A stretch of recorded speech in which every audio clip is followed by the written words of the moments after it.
pode isso, Elisa? Como é que ele sabia de tudo isso?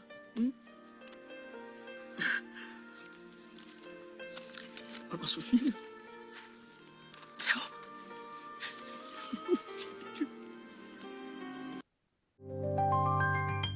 Alguém já foi numa sessão de psicografia e já recebeu uma psicografia que transformou o modo que você pensava? Ou aquilo que você estava sofrendo? Como é que você pode saber que é ele? Fala de mim, fala de você. Fala do meu pai. Fala que a Lica não teve culpa.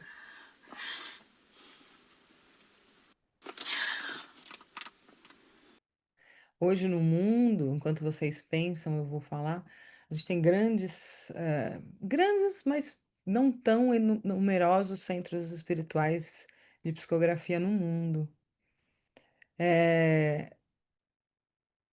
Casa Perseverança, em São Paulo, de Dona Guiomar Albanese, com certeza é uma. A seriedade na psicografia, nos médiuns de psicografia. Mas um dos polos muito importantes no Brasil é Palmelo, a grande cidade espírita, que ali tem um departamento muito grande de médiuns de psicografia. Eu fiz um estágio ali e eu não psicografei. Naquela época tinham 3 médiuns que psicografavam na sala de cima, embaixo ficava toda a plateia que tinha pedido as psicografias. E eu queria falar quando o Chico fala que o Santiago não está pronto. Santiago mandou lhe pedir perdão. Ele não está preparado para escrever ainda.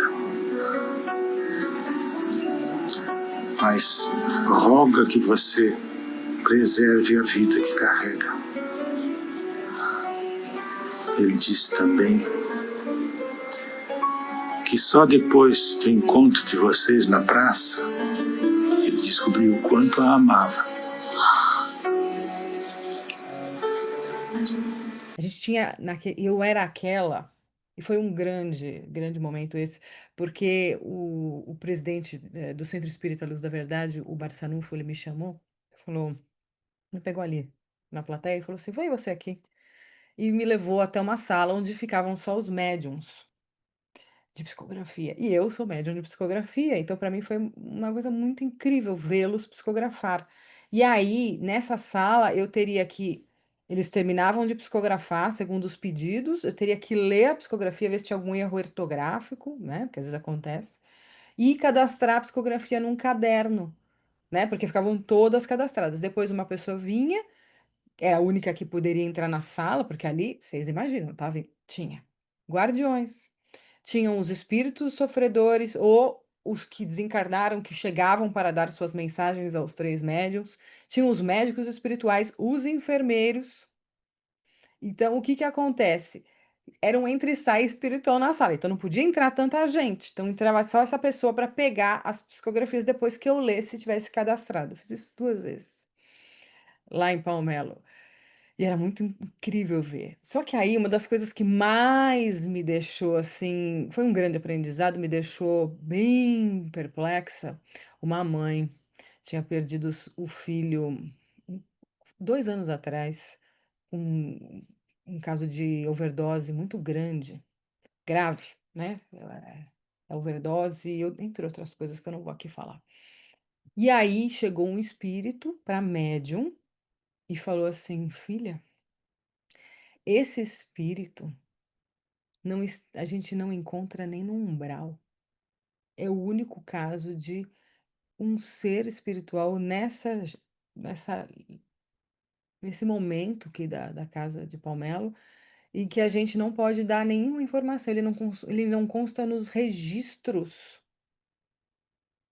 para poder dar uma informação. Porque quando o ser está no umbral, e obviamente ele não pode dar comunicação, vem um enfermeiro, vem um mentor, vem um guia espiritual e conta. Fala, ó, tá lá, rezem por ele, está num lugar não tão agradável, às vezes não fala, mas dá vários indícios e por aí vai. Reza 7 missas, faz uma oração, faz 21 dias o credo, depende, cada caso é um caso. Nesse caso, esse espírito, ele não estava nem no umbral, ele estava no abismo. Vocês sabiam disso? O abismo é o abismo. E a mãe procurando notícias. E o espírito veio e falou assim: a gente não sabe nem onde ele está. E Palmelo, para quem não sabe, fica aqui no plano terreno, em Goiás, e em cima tem a colônia Nova Esperança. E a colônia Nova Esperança, e eu sugiro vocês estudarem sobre a colônia Nova Esperança, é a colônia espiritual no Brasil que tem catalogado todos os desencarnes e todos os espíritos em qual colônia, em qual lugar estão. Então, no plano astral, Palmelo é excelente para psicografia porque está embaixo da colônia Nova Esperança, gerenciada por Maria Madalena e Eurípides Barçanufo, o grande espírito, que, que tem catalogado. Então, eles puxam nos catálogos lá do plano astral, numa coisa muito intergaláctica, sei lá como é que funciona isso. E aí os médios conseguem psicografar exatamente o estado espiritual da pessoa. Quando está no umbral, até consegue falar. Mas se o ser está no abismo, foi a primeira vez que eu vi e nunca mais, graças a Deus. A médium que ia psicografar ficou atônita. Como que você vai falar isso para uma mãe? Como?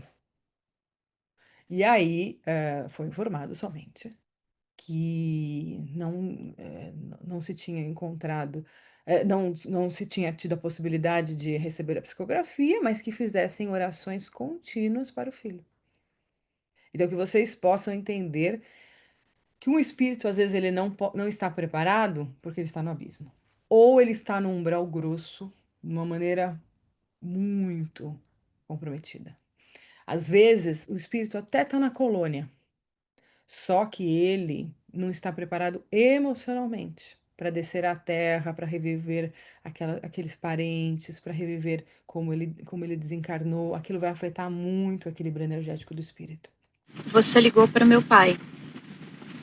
Ele ficou assustado e com muito medo. Depois não vi mais nada.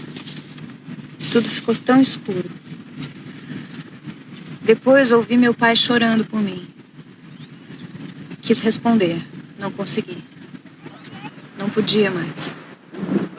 Depois dormi.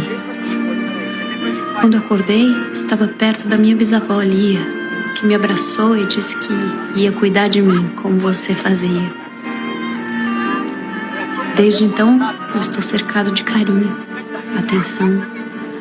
Por isso, mamãe, não chore mais por mim. Estou bem. Seja forte, ajude meu pai. Quero que ele se lembre dos nossos momentos de felicidade, como o nosso passeio na praia, quando brincamos juntos de mergulhador. Nada apaga a eternidade desses momentos felizes, mamãe. Um dia estaremos juntos de novo. Amo muito vocês dois. Do seu filho, Theo. Então, são realizados tratamentos médicos e espirituais no plano astral para os espíritos, para que, sim, se ele assim desejar, porque também é livre-arbítrio, não é só o pedido e com certeza vem. Se ele assim desejar, ele fará o tratamento e virá assim que possível, que tiver concluído o seu tratamento e que não prejudique ele emocionalmente, porque aí desequilibra todo o perispírito desse ser que desencarnou e também não prejudique a família.